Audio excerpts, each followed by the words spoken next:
On the morning of December 26, 2004, one of the deadliest natural disasters in human history struck without warning.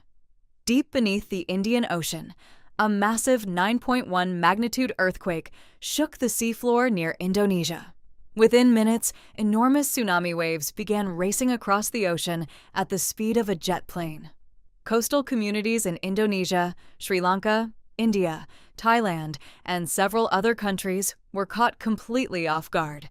Many people watched the ocean suddenly pull back from the shore, unaware that it was a sign of danger.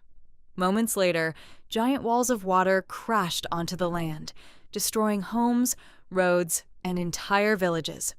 The disaster claimed more than 225,000 lives across 14 countries and displaced millions of people.